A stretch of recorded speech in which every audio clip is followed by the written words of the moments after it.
6 prominent women of the city had gathered for a private meeting on the top floor of the building they often referred to as the pinnacle of the social pyramid. I stood among them unwelcomed, unseen, greeted not with kindness, but with soft, blade-sharp laughter. "Why are you here?" one of them asked, a tone laced with both surprise and disdain. Before I could respond, another voice cut in like a verdict. "You don't belong here. You're nobody." Before I could fully comprehend what was happening, they called security, and just minutes later I was pushed out of the lavish penthouse into the cold rain. No umbrella, no apology. I stood there drenched, wounded, but not broken, because they were wrong about me. So very wrong. I wasn't some random woman who had wandered into their world by mistake.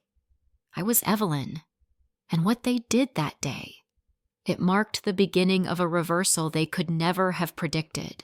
But before I tell you how I made the most powerful women in this city bow their heads in apology, hit that follow button and turn on notifications. Because sometimes the truth doesn't need to shout. It just needs to be revealed at the right moment. That day, I wore my favorite beige dress, nothing too extravagant, but elegant enough for a simple social gathering. My husband Nathan was still busy with a business deal, so I decided to attend an invitation I'd received the week before on his behalf. The Elysian Circle, that's what they called it. A club for women of distinction. 6 powerful figures in finance, fashion, and media were at its core. I didn't know why my name had appeared on the guest list. Maybe a mistake? Or perhaps some assistant sent the invitation in error. But at the time, I simply thought, why not the penthouse where the meeting was held sat atop a luxury building in the heart of the city? With every floor the elevator passed, my heartbeat quickened. Not out of fear or insecurity, but because I'd always been a woman who valued privacy. Nathan understood that and never forced me to live in the spotlight that came with his success. When the elevator doors opened, the 6 women were waiting. Their outfits flawless down to the stitching, jewels glittering. A faint trail of expensive perfume hung in the air, and their eyes, like they already knew who I was, only to search for reasons why I didn't belong. Still, I smiled. Because sometimes silence is the best mask for a truth waiting to be revealed. The first to approach was Miranda Langford, the unofficial leader of the group. She was in her early 50s, silver hair styled to perfection, eyes as cold as crystal, and a smile, civil but terrifying. "You're Evelyn." She extended her hand with a look I couldn't read. "We've been so curious to meet you." The way she emphasized the word curious sent a chill down my spine. I nodded slightly, shook her hand, and could feel the eyes of the other 5 inspecting me head to toe. They quickly formed a semicircle around me like an impromptu interview. One was the head of a luxury fashion brand, another the heir to a banking dynasty, yet another a real estate mogul, all perfectly poised, to the point of being artificial. Miranda invited me to sit and gently asked Evelyn, "Tell us about your family. What lineage do you come from?" I blinked. A part of me had expected such a question, but I hadn't thought they'd cut straight to the core like that. "I'm just Evelyn," I answered simply. "I work at the Central Library and love to read." Silence. The kind not caused by misunderstanding, but by unwillingness to understand. One of them, Bianca, let out a slight chuckle as if the word library was something foreign or even obscene. "Oh, the library," she smirked. "How quaint." At that moment, I knew they didn't see me as a guest. They saw me as entertainment for an otherwise dull evening among the elite. After my response, the looks around the tea table began to shift. No longer mere judgment, now disappointment. as though they were trying to mask the feeling of their time being wasted on someone like me. Claudia, known for hosting extravagant charity auctions, tilted her head with a sugar-coated smile. "And your parents? Which club are they members of?" "Surely we must know them." I maintained a polite smile. "They live in a small town about 2 hours from here, not part of any clubs. They grow plants and bake cookies." Silence. Again, the kind of silence that cracks like glass. Vivian, the one with the gentle smile that never reached her eyes, lightly touched my hand as if consoling me. "Oh, Evelyn, you're really new to this world, aren't you? Are you sure you got the right invitation?" That's when I began to understand. This wasn't a social gathering. I hadn't been invited to connect. I had been summoned to be shown I didn't belong. Camilla, whose eyes always looked ready to strike, was the first to drop the pretense of politeness. "Some people need to know their place," she said, arms crossed. "The Elysian Circle is for women of a certain class." "Camilla means," Penelope added with a soft but cutting voice, "that we're very selective. We only associate with those who are well matched." That last sentence was like a golden dagger, elegant, but ruthless. I sat there back straight, but their every word was stripping away my dignity piece by piece. I don't remember exactly who started it, perhaps Miranda with her scrutinizing gaze and breeze-light tone. "Evelyn, have you ever attended a real charity gala? I mean one with the city council ambassadors and the press." I stayed calm. I usually contribute quietly. To me, kindness doesn't need a spotlight. My answer made Claudia laugh delightedly. "How noble." "And with a librarian's salary, how much do you donate? $20 a month?" Laughter broke out around me. Refined, expensive, and merciless. I could feel my cheeks burn, not from shame, but from a slow-building fury. What did they know about me, about the nights I stayed up helping students research, or the books I gave to children who'd never owned one? But to them, I was just a name. No lineage, no status, no worth. Miranda stood, voice indifferent as if announcing the end of a soiree. "Ladies, I think that's enough. This person clearly doesn't fit within our circle." Penelope pulled out her phone. No hesitation. "I'll call security. Best to wrap this up quickly." I stood abruptly. "Wait. I was invited here." Camilla smirked condescendingly. "Probably a mistake. Look at you. Look at us. Do you really think you belong here? Then," Bianca, like delivering the final blow, whispered, "you're just a librarian with nothing, no money, no power, no style. We are the elite. You couldn't even afford our lunch." When security entered, he hesitated. But Miranda, with a voice used to command, said firmly, "Please escort her out. She's trespassing." I said nothing. I just looked at each of them one by one. Faces satisfied, believing they'd just taught an inferior her place. But they were wrong. So very wrong. The security guard wasn't rude. In fact, he looked apologetic. But that didn't soften the humiliation. I stepped into the elevator, and I could still hear their laughter erupting behind me, like the grand finale of a cruel comedy. As the elevator doors closed, I stood there, Evelyn silent. But inside, thousands of questions churned. What did I do to deserve this? When we reached the lobby, the sky had opened. Not a gentle drizzle, but a stormy downpour, as if even the heavens couldn't bear the arrogance from above. I had no umbrella, no coat, and no dignity left. I stepped out of the building. Within seconds, the rain had soaked me. My dress clung to my skin. Hair once carefully styled now matted to my forehead. I stood there like a castaway in the city drenched. Empty. Through the glass I saw them. The 6 women high above clinking champagne glasses in satisfaction. Miranda gesturing grandly as she relived her victory. Camilla laughing so loudly I could almost hear it through the sky. I sat on the steps outside, hands trembling. But not from the cold this time. I pulled out my phone and dialed a familiar number.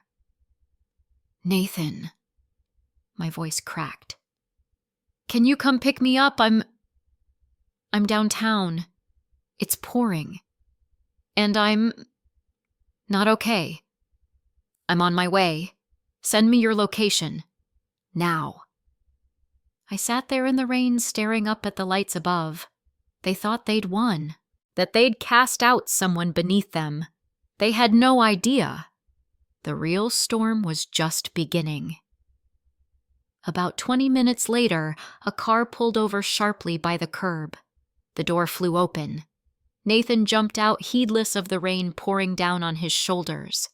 When his eyes met mine, curled up on the steps, my dress soaked, my eyes swollen red, I saw something change in him. It wasn't pity. It was a silent but furious rage. He took off his coat and wrapped it around me, then gripped my cold, wet shoulders tightly. "Who did this to you?" I sobbed quietly. No more hiding. No more pretending to be strong. I told him everything. Every insult, every contemptuous glance, every burst of cruel laughter echoing from above like blades wrapped in velvet. Nathan didn't interrupt. He just listened, his hand tightening with every detail. When I finally choked out the words and pointed to the lit-up windows above where the laughter still drifted down, he turned to look with an expression deep calculating. "They're still up there." I nodded. Nathan pulled a key card from his pocket. "Wait here for a moment," he said, voice calm and cold. "Nathan, what are you going to do?" He looked at me, his gaze softening for a brief second. "What I should have done a long time ago." "Stand up, Evelyn. Come with me." My hands were still trembling, but I stood, tucked into his arm, the familiar place where no storm could reach me. We entered the lobby. The security guard looked surprised to see me again, but when Nathan flashed the card, he instantly stepped aside. No one knew that the rain hadn't just brought me back. It had brought a real storm with it, one waiting just upstairs. The elevator took us back to the top floor, where just minutes ago I had been cast out like some unworthy wanderer. This time I wasn't alone. Nathan's hand gripped mine gently. No words were needed. Just his gaze, calm but cold enough to chill stone. I knew he wasn't here for answers. He was here for an ending. The doors opened. The first sound I heard was the clinking of glasses, Bianca's high-pitched giggle, Claudia mimicking a line of dialogue like it was the highlight of the night. And then, silence. A silence so sharp I could hear droplets falling from my coat onto the marble floor. Eyes turned, one by one. Each face transforming confusion, recognition, shock, and finally, panic. Miranda dropped her champagne flute. Sophia stepped back as if she'd seen a ghost. Penelope's eyes widened so much I thought she might faint, because now they weren't seeing Evelyn, the ordinary librarian. They were seeing Nathan LeClaire. "Good evening, ladies," Nathan said, deep, steady, and razor-sharp. "I believe you've had the pleasure of meeting my wife." No one spoke. A few mouths opened, but no words came out. Wife Vivian whispered. Nathan nodded and pulled me closer. "The woman you insulted, humiliated, and tossed out into the cold rain." Camilla opened her mouth, scrambling for an excuse. We didn't know. She didn't say." Nathan cut in his voice like a blade. "And if she weren't my wife, Would that have made it acceptable to degrade her? If she didn't belong to your world, did that make her unworthy of respect? No one answered. Only pale faces remained as they realized.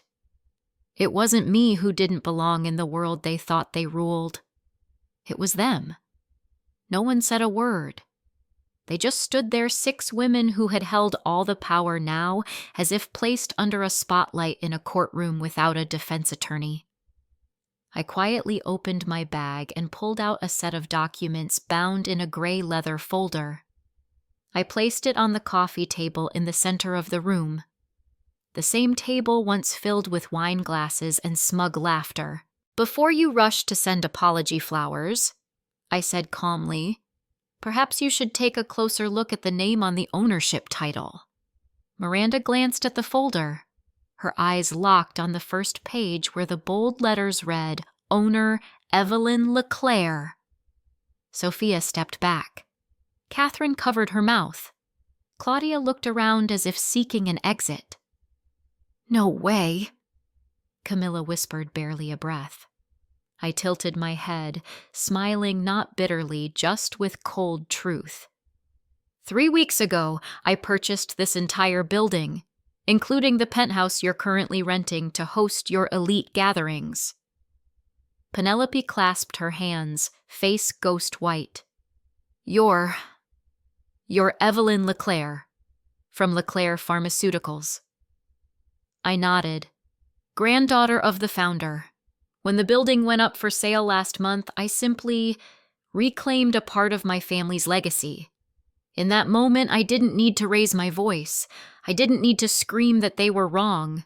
Their faces said it for me. They hadn't just humiliated the wife of a billionaire. They'd humiliated the woman they signed their lease agreement with every year. And now I wasn't the one cast out of this room. I was the one holding the keys. I sat down in the armchair, the very same one Miranda had used earlier to declare that I didn't belong. The documents lay open on the table. The 6 women stood frozen. Some eyes pleaded, others just trembled. But no one dared speak. I looked at each one of them, then spoke slowly. "I didn't come here for revenge. But I came to correct what you got wrong. From this day forward, this building has new rules." The room held its breath.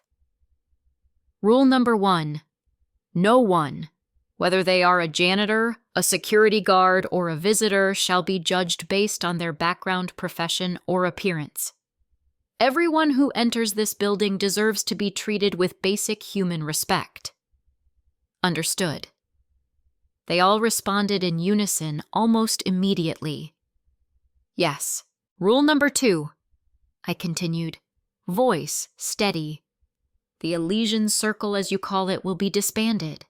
If you wish to continue gathering here, you will form a new organization with a genuine mission to serve the community. No glamour, no publicity, only action." We agree," Claudia blurted, nearly begging. I looked at her, then added, "And finally, each of you will personally apologize to every individual you've ever belittled, starting with the security guard tonight, who was ordered to throw me out in the rain without realizing he was doing something wrong." Nathan gave my hand a gentle squeeze. He didn't need to say a word. I knew how proud he was. And them, the 6 women who once used status to look down on others, now could only nod. Not a single one dared to object. Because I was no longer the one knocking to ask for entry. I was the one who decided who got to stay. As I stood to leave that room, what stayed with me wasn't the regret in their eyes. It was Penelope's trembling hand lightly touching my arm as I passed. "Evelyn, you have every right to hate us," she whispered, just loud enough for me to hear. "But instead, you taught us a lesson we've never learned before. Thank you for not lowering yourself to where we had placed you." I simply gave her a soft smile. "I don't need you to bow your heads. I just need you to open your hearts." 3 months later. I'm still working at the Central Library. Still the same. Evelyn surrounded by old books, comic-loving kids, and elderly patrons needing help researching medical records. But one thing has changed. The Elysian Circle is no longer a tea party for the vain. Instead, a real charity organization has been formed led by the very 6 women who once thought I wasn't their class. Miranda, once the face of arrogance, now volunteers at homeless shelters every Saturday. Bianca, who mocked my librarian job, has donated nearly 1,000 children's books to local libraries. And Claudia, at a press conference, publicly said, "We forgot that human dignity doesn't lie in a wallet. It lies in how we treat one another." I don't believe I've changed the world, but I know I've changed a room. A room once echoing with vicious laughter, now filled with the voices of gratitude and respect. And sometimes that alone is victory. I still remember that feeling, being kicked out of that brightly lit room, soaked in a rain that chilled me to the bone. Not because I was poor, not because I was wrong, just because I wasn't like them. But what they didn't know was I didn't need to be like them. I only needed to be fully myself. And the strange thing is, when I chose not to retaliate with bitterness, but with clarity and resolve, I earned something far greater than victory, the respect of those who once looked down on me, and the self-worth that never needed validation from anyone. They once thought I was a faint name in a glittering world. Turns out, they were the faint ones. Until they learned how to treat people with kindness. And you know what? This story isn't just mine. It could be yours, or anyone's. Anyone who's ever been judged by their job, their skin, their background, or a dress not deemed expensive enough. So if you've ever been dismissed, ever felt like you didn't belong, remember this. You don't have to change who you are to fit their mold. You just have to stand firm until they're forced to shift their view. If you find satisfaction in justice served quietly but deeply, hit like, subscribe, and share this story with someone who needs to remember. True elegance isn't in what we say, it's in how we treat those with nothing to offer us. Drop a comment and let me know. Which of them do you think felt the most remorse? And if it were you, would you forgive them or make them learn the hard way? Thanks for listening. See you in the next story, where the underdogs rewrite the rules.